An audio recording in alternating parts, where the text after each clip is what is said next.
Hello guys, welcome back to my channel in English Academy.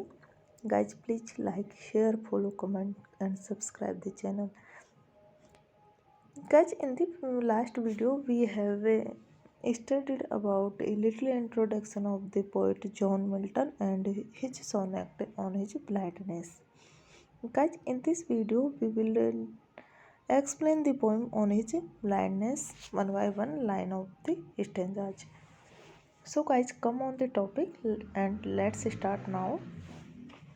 When I consider how my light is spent, ere half my days in this dark world and wide, and that one talent which is death to hide, loads with me useless, though my soul more bent to serve there with my Maker and present my true account lest he returning child. Doth God exact deliver high denied? How I fondly ask, but patience to prevent. That murmur soon replies, God doth not need either man's work or his own gifts.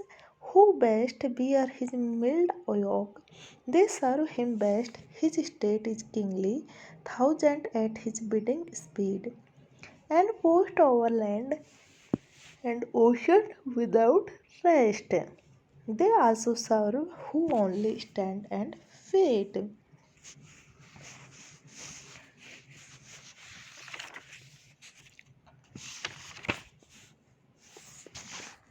Guys, first of all, we explain one line of the poem. When I consider how my light is spent, guys, here the poet explain that here the poet is a speaker in himself, and he says and he described about himself that he had lost his eyesight when he had hardly covered half the span of his life.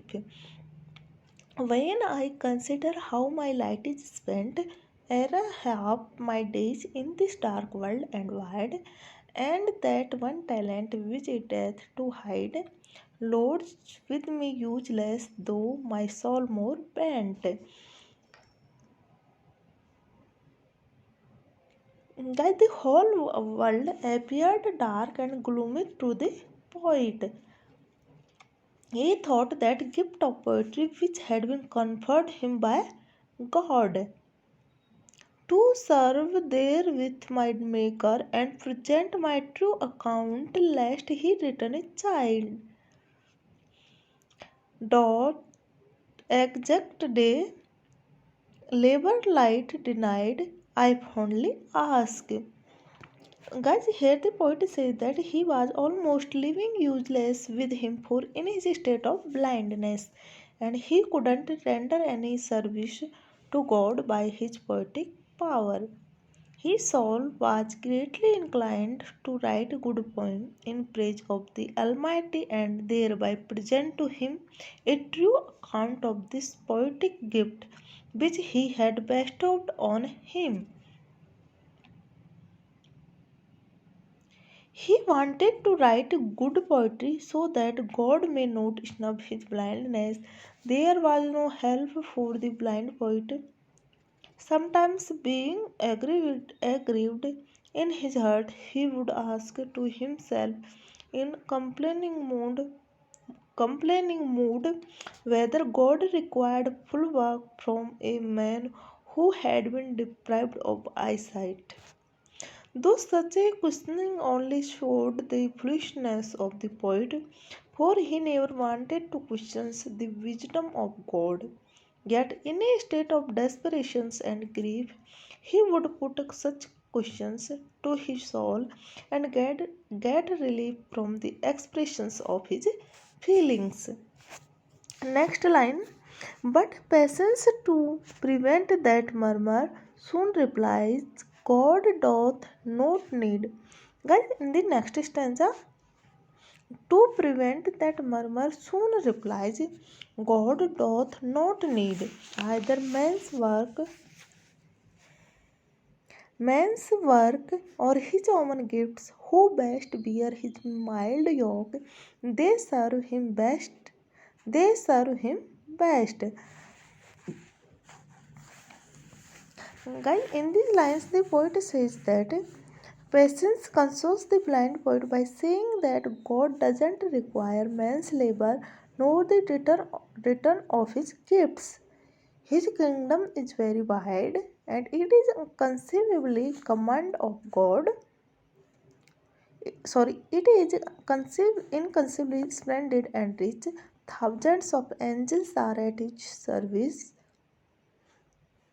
At the slightest like faithful servants, those persons who can't render such an active service as the angels, but who only pray to God in silence and wait for His mercy, are equally His true and devoted servants. This feeling brings relief to the aggrieved heart of the poet, and he calmly resigns himself to the will of God. His estate, guide, last stanza. His estate is kingly, thousand at his bidding speed, and post over land and ocean without rest. They also serve who only stand and wait. Guys, in the last line of the sonnet, the poet says that he had not written much by God. He says that God is the king of the kings. The kingdom of God is kingly. Thousands of angels serve him. Thousand at his bidding speed and post over land and ocean without rest. Guys, in this line, the poet says that these angels convey his message all over the universe. They follow his orders. Those who resign themselves completely to the will of God also serve him. Those who quietly stand in his presence and wait for their turn also serve him. The poet believes that people who simply stand and wait to do active service are as good servants of God as those who are actually performing active duties. Thanks so much guys for watching this video. Guys, don't forget like to video